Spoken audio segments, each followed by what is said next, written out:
ज्योति तो देखो ऐसा है, उसको तो कोई लिख के देता है, उसको जानता है नहीं ऐसा ही भर्ती के बारे में। और इतनी एक्टिव अब हुई है, और 4 बार हारने के बाद भी अभी उसका मुझे लग रहा है मानसिक संतुलन खो गया मेरी बात में। और वास्तव में अब जो नया कानून आ रहा है उसके अंदर ये ला रहे हैं हम लोग, कोशिश करें भाई 3 बार जो लगातार हार गए वो चुनाव नहीं लड़ पाए जिंदगी में दोबारा। मतलब उसको लगता है कि ऐसा कि कानून आने के बाद मेरा क्या होगा, ये फटफटाट करके कुछ न कुछ एडजस्टमेंट करती है। वो चाहती है भाई बीजेपी कि मैं ही हूँ बीजेपी। वो इतनी सोचती है, पहले भी बीजेपी थी, तुमने चुनाव भी बीजेपी से लड़ा, 2 बार आ गई तुम बीजेपी से और 2 बार आ गई कांग्रेस से। अब तुम्हारा नागौर जिले में कोई फ्यूचर है नहीं। और मैं तो कोई पहला आंदोलन थोड़ी कर रहा हूँ, और मुझे पता लगा कि नहीं लगा, जब बच्चे मेरे पास आए एसआई भर्ती के निराश होकर कि अंतिम उम्मीद आप हो, तभी तुम्हें जाऊंगा। मैं कोई बड़ी पंचायतें थोड़ी करूंगा, मैं तो आंदोलन दूसरे लोग कर रहे थे, लोकसभा में उठा रहे थे मैं, एसआई भर्ती रद्द करो, रीट लेवल चेकिंग रद्द कराई, फर्स्ट रद्द करो, तमाम जगह आप देख रहे हो हम रीट के खिलाफ सड़कों में लड़ रहे थे पिछली बार। तब 10-15 हज़ार लोगों को प्रदर्शन में हमने सिविल लाइन फाटक रखे, हमेशा रैलियां करते थे। कौन लड़ रहा राजस्थान के अंदर? इनके कहने से क्या होता है, इन्होंने अपने जीवन में जो कह रहे हैं इनको एक धरना भी नहीं दिया। ये तो वो लोग हैं जो किस तरह बीजेपी में आए, आप ही जानते हो। इंडिया बुल्स की जो कंपनी कितना बड़ा घोटाला किया है। इनके आधे रिश्तेदार कांग्रेस में, खुद बीजेपी में, सास बीजेपी में, आधा कांग्रेस में, पता ही नहीं चलता। एक घर में 15 पार्टी, और जितनी पार्टी इन लोगों ने बदली और जितना नागौर का नुकसान किया, जितना राजस्थान के किसानों का नुकसान किया, नहीं तो खुद इसके दादाजी सीएम बने और न किसी दूसरे को बनने दिए। ये जो अगर आज नागौर जूझ रहा है जिन परिस्थितियों में, उसके लिए निश्चित रूप से ये दोनों परिवार जिम्मेदार है। अगर ये चाहते तो नागौर में 60 साल पहले इंदिरा गांधी सिंचाई की नहर आ जाती और आज पंजाब की तरह हमारे लोग आबाद होते। ये लोग चाहते तो यहाँ 50 कॉलेज खुलते। ये लोग चाहते कि अच्छे विश्वविद्यालय खुलते। ये लोग चाहते तो यहाँ रोजगार, नमक, marble, limestone, China colour, gypsum, आप देखिए कुछ नहीं किया इन्होंने। 2008 के बाद स्कॉर्पियो फॉर्च्यूनर अगर नागौर में घूम रही है तो 2008 के बाद, 2003 के बाद, 99 के बाद जब हनुमान बेनीवाल यहाँ आया, उसने संघर्ष किया, लोगों को जगाया, दलालों को खत्म किया, नेताओं की दुकानें बंद करी और लोगों को लड़ना सिखाया। ये इसी का परिणाम है कि जन सुनवाई का डाला और हजारों की तादाद में राजस्थान के लोग अपने नेता और अपने भाई से मिलने यहाँ आ गए। इन लोगों का कुछ भी नहीं, बिना टिकट तो 3000 वोट दें इनके बाद। लड़ो, पार्टी बना के पता लग जाएगा। आपके पास इतना पैसा है, पार्टी बना लो ना, खुद ही बना लो खुद की सरकार। मना कौन करा? क्यों भाजपा कार्यालय, कांग्रेस कार्यालय के बाद चक्कर काटते हो आप? शर्म नहीं आती आप लोगों को? क्या लोग हैं आप बताओ मुझे? स्वाभिमान मर गया इन लोगों का, और जिनका मान सम्मान स्वाभिमान नहीं, उनके बारे में ज्यादा बात करना ठीक नहीं। लोकतंत्र के अंदर हार जीत ही होती है। एक बार हार सकता है आदमी, 2 बार हार सकता है, 1 2 3 4।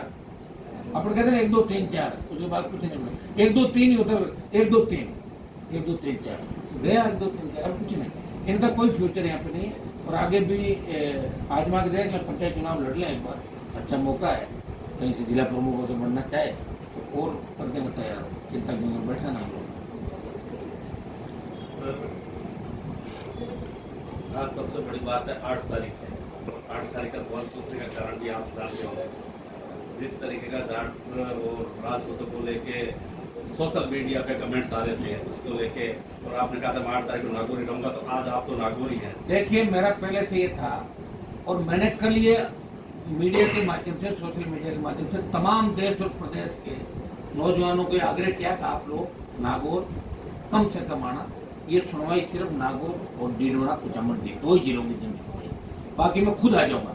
मुझे पता था कि 1 लाख से ज्यादा जवाने आ जाएंगे। अगर मैं मना नहीं करता, 1 लाख लड़के नागौर के अंदर आते, और 1 लाख लड़के अगर आते तो निश्चित रूप से छोटी बड़ी बात भी होती।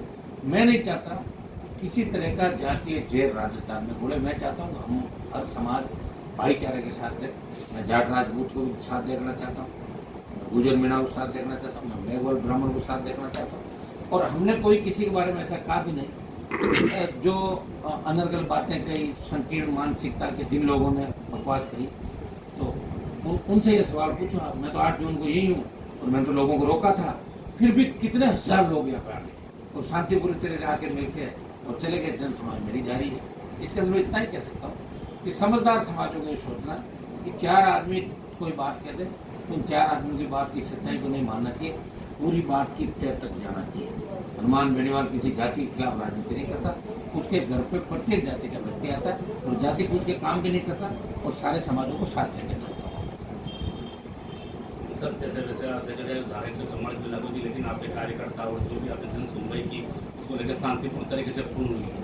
उसको लेकर जैसे सुनवाई पूर्ण तो हो गई, लेकिन अब क्या मतलब 144 धारा का जो है सरकार उन्होंने मानती है या नहीं मानती है? वो तो सरकार को पूछ लो, वो मैं थोड़े मैंने थोड़े लगाई धारा, वो तो पूछ लो उनको।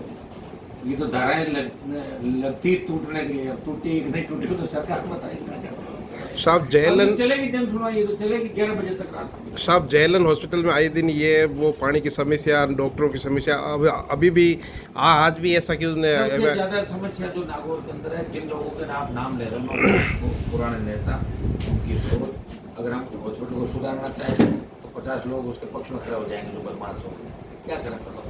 फिर लोगों के अंदर जागरूकता है। मैं जेएलएन का दौरा करूँगा खुद भी जल्दी।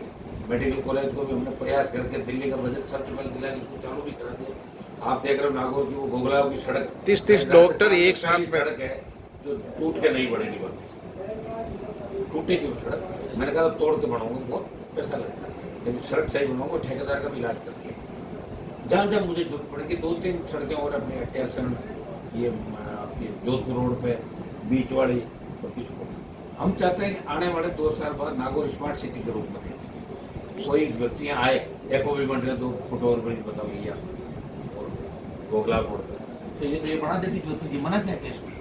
मैंने तो मना नहीं किया था। सुनो, इनके तो कनेक्शन भी है दिल्ली के अंदर। मैं तो गरीब किसान का बेटा हूँ, मेरे कनेक्शन क्या वहाँ पे? इनके तो दादाजी थे, इनके तो बड़े कनेक्शन है, पैसा टक्का सारे कनेक्शन है। तो बिना कनेक्शन लड़ रहा हूँ, मैं कोशिश कर रहा हूँ, प्रयास कर रहा हूँ। मैं आपको इतना विश्वास दिला सकता हूँ, नागौर संसदीय क्षेत्र में विकास के मामले में प्रधानमंत्री ग्राम सड़क योजना का देश में सबसे ज्यादा पैसा है, इंडिया में नंबर 1 PMGSY का। 400 किलोमीटर रोड आई, लंबी लड़ाई लगी कई 3 साल तक, और हर रोड कराई, कहा ये नहीं होगी, वो सब नियम बदलवा के कराई, लड़ाई लड़नी पड़ी। और अब आपको कहता हूँ कि CRF की जो रोड है, दूसरी जो दिल्ली की रोड है, सबसे ज्यादा नागौर संसदीय क्षेत्र के अंदर आएगी। जितने भी रोड है उनको अच्छा बना देंगे, जितने भी रोड है उनको चौड़े करा देंगे। अब तो गाँव के अंदर लोग डिमांड लेके आते हैं, तभी कहते हैं कि साहब हमारे 12 फुट वाले कोने 20 फुट वाली रोड बना दें। तो बताओ 20 फुट, ये नागौर से क्यों से शुरुआत हुई? नागौर से शुरुआत हुई और विकास के मामले में नागौर को गति मिलेगी। हमें 3 केंद्रीय विद्यालय जल्दी मिल जाएंगे। मेड़ता मिल गया, शिव सर, पर्वत सर और डीरोना जल्दी हमें मिल जाएंगे, ताकि हमारे बच्चों की शिक्षा कंसित करें। एक नवोदय विद्यालय भी नागौर के अंदर जल्दी हम खुलवा रहे हैं, क्योंकि जिले 2 हो गए, एक नवोदय हमारा जहाँ भी अच्छी जगह और अच्छा स्थान होगा वो नवोदय भी चालू करवा सर नागौर जो जोधपुर है हाईकोर्ट जल्दी करवाते हैं। अब आप चिंता मतलब स्पीड से होंगे सारे काम, क्योंकि जैसे ये ठेकेदारों को 2-4 सड़कें तोड़ कर इनके जूते मार के इनको बंद करेंगे ना, तो अपना